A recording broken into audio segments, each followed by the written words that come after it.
Good system. I think he operates well in it with how they run the ball and how he throws it. There's some little changes because obviously those guys can do some things outside, but they're pretty consistent in what they do.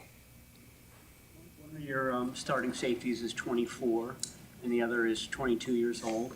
And obviously they're making plays, but are they also making mistakes that you would expect young safeties, inexperienced safeties to make? And was that something that we were seeing at the end of the Cowboys game? I mean, no one's perfect, period. But when the guys are young, and the one thing that's cool about them that you guys ask about them and that I say weekly is that they do get better and they learn every week. And even with Tig, he came in midway through the season, so really he's kind of played a year now. So he is a young safety. I'm glad you say it like that. But he's played a lot of ball too. I think those guys have accelerated their growth. They care a lot. They continue to communicate well, but it's not perfect. And I think a lot, getting a lot of young guys playing time early, even early in the season when we're kind of rotating some guys, it's starting to, pay the dividends. And that's where you see them making plays. They're feeling more confident, and that's been good. You've seen that play out over your playing career, your coaching career, where a rookie maybe plays a lot of snaps early on, and then by December, January perhaps, he's. I mean, you hope it should. The main thing is they earn the snaps that they got, and they are making plays. You want to see them they should continue to get better, and ideally that's how it should be. Otherwise, then you play someone else. Do you expect Deshaun Gibson back in the building might help, just even with little things with those young guys? I think it's huge. I mean, he started for us the last 2 years. He's a great dude. He's played a ton of ball. He's taken it with like 33 career picks. He's had a ton of success, and he's a great guy. And just having him back, I think everyone was real excited to see him. I think he's excited to be here and be back and, feel like he didn't leave. And we're just excited to have him back, see how he feels. He hasn't done a whole lot, so we'll just kind of figure it out as we go. How much growth have you seen from Malik and Jair just in this season so far in the first half? What was the first part? How much what? From those two, your two young safeties just in the first half of the season. A lot. I mean, the more that we can let those guys play free and fast, then you see them show up, and I think that's what you see out of Malik too. And the more they play, they're going to play that way, and they start to expect things, and it's not the first time they've seen something. So the acceleration's been great. With Sam Okawanu, would you say, are you surprised that he's been this good? Saw the promise of what was in his body kind of in the offseason and how he gets off and stuff, and then you were hoping to see the physicality in training camp. Then you did. Then he had the injury. So we had the expectations and the hopes. It's just now he's done it a little bit, so we want to see him keep doing it. That's the challenge for him is, okay, we've done a couple things, but we need to see it consistently, and then, seeing the growth of how he's moved inside and been an interior guy as well in some of those pass rush situations has been really cool because, he hasn't played a ton of football. He's still fairly new to it, but he cares a lot, and he's an explosive dude that plays physical and loves ball, so it's been good so far. I ask you because, his background and being late to football, are there things, could you say he's still raw or in some ways, or is there more potential just because of his relative inexperience? Yeah, I think so, of course, and especially since he never really worked, inside and how he picks stuff up quick. But Cassera, coaches him hard, and he likes that. Most of our guys do, that they're receptive to it. And those are the guys that can accelerate when they take all the coaching and then they apply it. That's something that he's done a good job with and that he can handle is when he gets coached, he applies it and then plays fast. He's a smart guy, so he's picked it up quick. That's what's the good thing about it. It makes sense to him. He added the defensive tackle at the trade deadline. What do you like about Khalil, and kind of where do you see him fitting in that group? Yeah, where he fits in, we'll see. We still want to see, some more. I think he's just had the one, shorter practice yesterday without pads. So the cool thing is he's an explosive guy. He's twitched up. He's been in our system, and he's had production. So we'll just kind of go from there and figure out how he fits. It's always good to add depth to a position like that of a good player. Anything that you've noticed in terms of how Kyle's team's approach a bye that allows for the team to be pretty successful after the bye, other than the fact that the teams are pretty good? But what do you think about the way you guys handle a bye? I don't know if it's anything extraordinarily different. I think, he just stays consistent in how he talks to the players and talks to the coaches. I think he's just really consistent in, the main thing with Kyle is it's, continuing to coach and continuing to get better, and it's staying on it every day. And some people can get in a lull, and I don't think we ever allow that to happen here. And it's you never think too far ahead. You don't look back too far to think negatively either. It's just what's happening right now and how can we get better. And, this day, this practice, and what is it going to take to win this game. And I don't think it's any magic potion other than you get a bye and you rest up. And I think a lot of that goes to our players and how they handle byes too, because they usually use that the right way. If guys use it the right way, you should come back feeling pretty good. He said he even wants coaches to get away from each other for a couple of days. Did No. you do that too, or did you? Oh, yeah. No, he's good about that. Yes, I did. Spend time with the family. It was nice. How much stress can a guy like Christian McCaffrey being on the field put on a defense if you're planning against him? Christian, I remember going up against him a few times before he came here. He's a tough matchup problem. I mean, in the pass game, but he's also just an awesome runner. He has great vision. He's not some guy that you think is smaller that won't hit it inside. He's got great vision. Obviously, his ability to cut and run and break tackles, but he's also really tough. But the obvious one is how he can do so many different things in the pass game.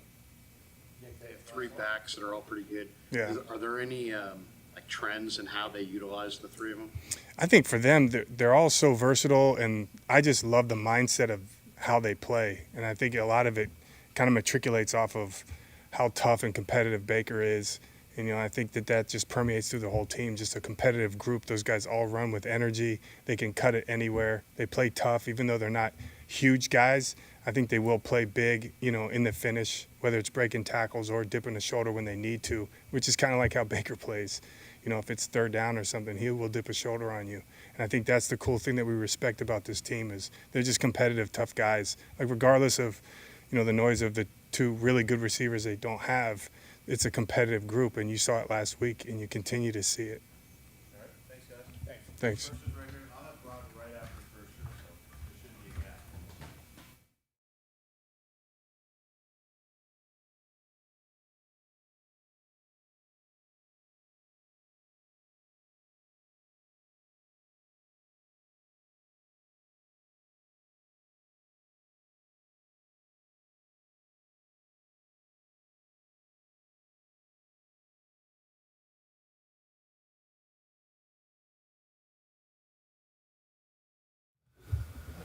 Chris, how much more do you get out of pass protection when you have Christian McCaffrey on the field?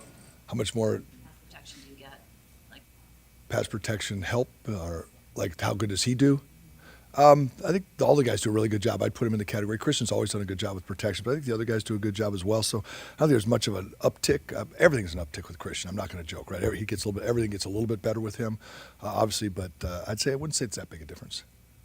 Is there a player in the league quite like Vita Vea in terms of No. size? No, I'm trying to think of one. Big guy from Baltimore last year, Pierce, I think his name is. He was a similar player, big guy. Vita Vea is one of a kind. I remember last time we played him up here, was last year? It was last year or 2 years ago. I don't remember which game it was. It might have been 2 years ago. They said he was sick pregame, like he wasn't going to play. Like we're all hopeful. And I go out there and he's playing, what's that game where they kick the bag around? Hacky sack? I mean, he looks like a middle schooler playing hacky sack. He's 350 pounds kicking the ball in the air. It's unbelievable how good he is. He's really, really talented, very, very agile for such a big, gigantic man. What's it like when they line him up sometimes, like as an edge rusher? I mean, what kind of challenge is that? And is it? It's hard, yeah. Obviously, you can get some more help. Sometimes you can get a little more help to him with a back or a tight end as well. It is scary to think that he has a running head start at the quarterback, but I did say this morning, it's like we don't want him. He's got that direct line to the quarterback right over the center in the A gap. It makes it difficult. He's a challenge for everybody. Does he remind you of anyone, maybe not in the NFL, but in? Well, the thing is, these guys today have become better pass rushers. I mean, there's some great players in the past. I'm not quite sure they were as big as him, but I won't go through the list of guys due to time today. But the guy is an edge. He can get on an edge and be a good rusher as well as a power guy, which makes him unique. Chris, how about Elijah Cansey? He had a couple sacks last week. He's not the same build, but he's a really effective player. Guys are excellent pass rushers on the edge. They've got good length. They've got good speed. They're great speed to power guys, kind of like the guys from the Rams do a good job with that. They're up the field. They have long arms. They're able to push the pocket and condense the pocket. This team can condense the pocket and make it collapse ready. Then Todd Bowles does a great job with his pressure package as well, where guys come free and create some issues as well. How has Feliciano looked in practice, and have you been looking at him more as a center this year versus a year ago? Nope, he's same. He's right now. He's competing. He's trying to get well, and see where he is in his progression as far as rehabilitation towards being active. We're looking at him right now as the backup center guard. So if something were happening at guard, he could go in. Something at center, go in.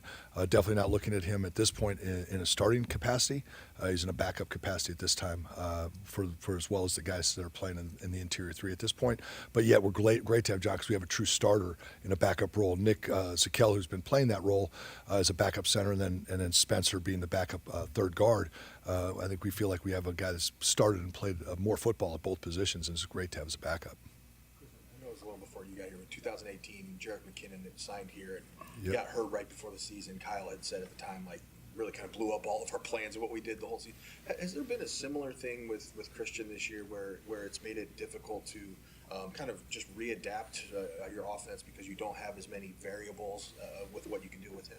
I don't think it feels the same way. I think that there's other players that have kind of learned from Christian a year ago. We had, Christian was not in and out last year, but guys had to step in and we had to continue to play with JP or whoever if Christian was in and out of the game and things like that. So I think we felt real confident that without Christian there, we all know that he brings a whole different dynamic to how we can game plan and how defenses approach us. So yeah, the defense may approach us differently, but I don't think it caught us quite as, I think at that point, and I wasn't here to remember exactly, but I think it was a little bit more like, gosh, we were really counting on him, and without him, there really wasn't somebody else that was going to pick up that slack that we had counted for him to do. I think we have guys now that can kind of do a little bit, albeit as not as much or as good. Buys here differently than maybe in other places you've been. I mean, the record here with post buy is pretty good. You know what? It's changed because the league kind of said what to do. I remember our first year in Tampa, going back. Now this is back in the dark ages, but the 1990s. Holy cow, yeah! But we actually full practices because we were 1-8. We didn't play. So Dungy was like, "Let's go out there. We're starting from square one," and we just did full padded practices all the way till Friday, right? How time has changed, right? So now the league slowly mandates less and less time for us to be able to be available, that the players are able to work. So we kind of go off what the league does and what they say, and we're really hesitant to do much banging around in the bye weeks, and I think it's paid off okay. I think it's coming back from the bye that's so critical and important as to how you can take care of your players coming back. How's Christian looking? How's he feeling? And then how's the team responding to him being back? Everybody's always positive to have him back. It's always good to have a great player back on the field working with you. And when he's out there, it's just, he practices so hard and everything's right. I mean, that's the thing you see is that, like, all of a sudden he run his own play, and as well as Christian and Isaac have done and the other guys, it's like all of a sudden it's just bam, bam, and he hits the hole right in time, perfect timing, perfect pacing of the play, catches some balls down the field and things like that. And then, so it's nice. It's a process getting ready to play. So there'll be no decisions made until later in the week, obviously. But having him back out, being out there and practicing like you've asked is really, really cool for the whole team. It energizes everybody. At the same sense, you always got to temper that too, because you just don't know, as a guy's trying to get his feet back under him, is he going to be ready to go? Tampa's got a Bulls likes a blitz-heavy scheme. Is it different than what Minnesota does? Both are kind of blitz-heavy teams. Different. It's different. I can't explain it exactly why, but there's some similarities, and I think there's a little bit of give and take. Like Todd's gravitated a little bit towards some of the things that he's seen Flores doing, and then vice versa. So Flores has always kind of done what he's done, but similar, but it's not like identical. For How much does having Christian on the practice field help those younger guys in terms of whether it's route running or just the little techniques and how to hit a hole? They've all seen it before. This is the first time for Isaac getting a full dose of it, so I think it'll help to see him and see how he practices, see how he plays, see how he prepares, all those things. Yeah. Good. All right. Thanks, guys. Appreciate it.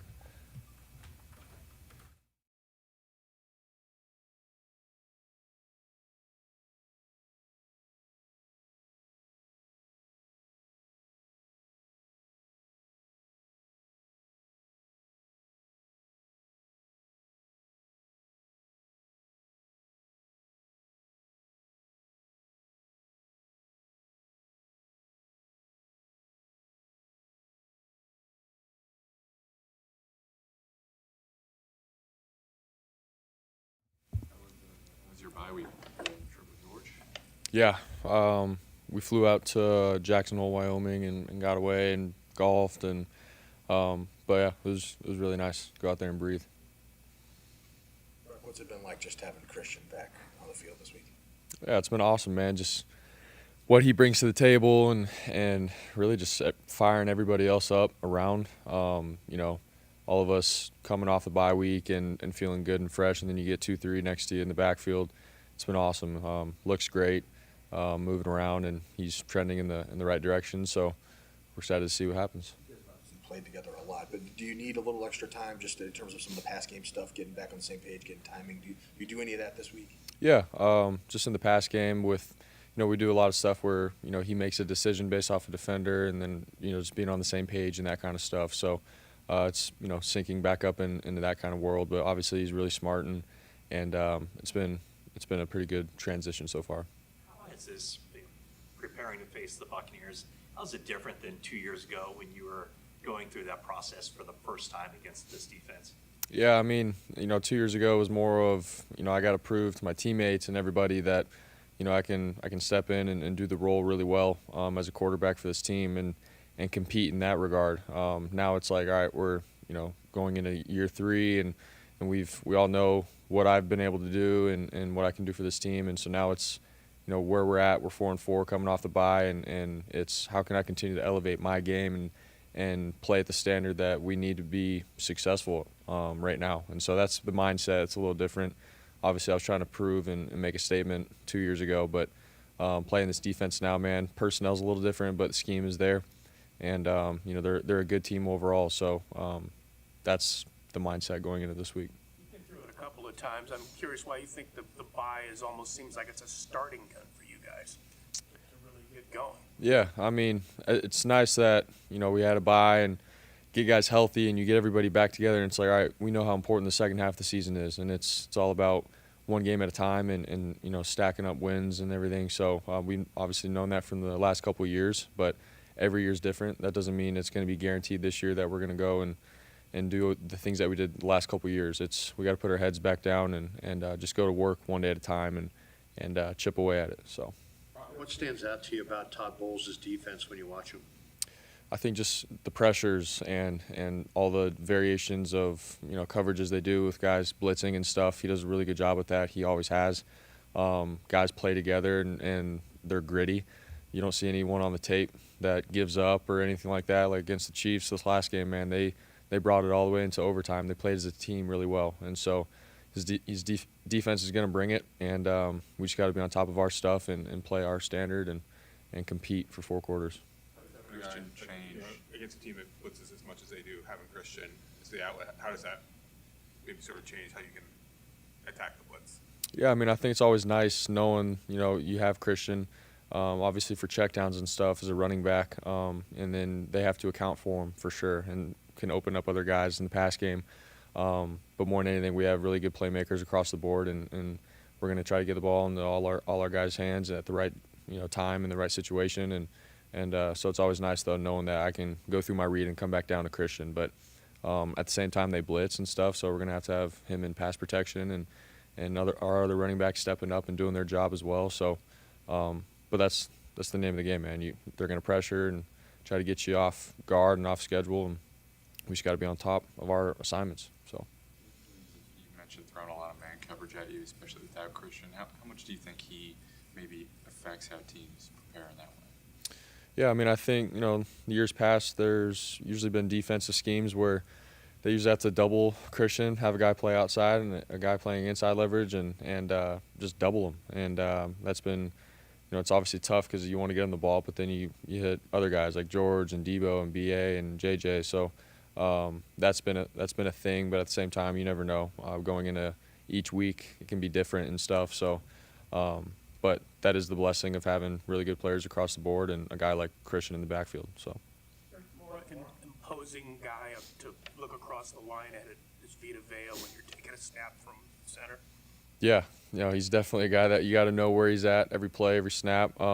He's very disruptive and a strong guy. He's been like that for however long he's been playing, man. He's always a problem, and we faced him multiple times, and he's had his moments, and so for us, it's like, how can we be smart, both in the pass game, run game, knowing where he's at, and understand that he can change a game at any moment. Thanks, guys.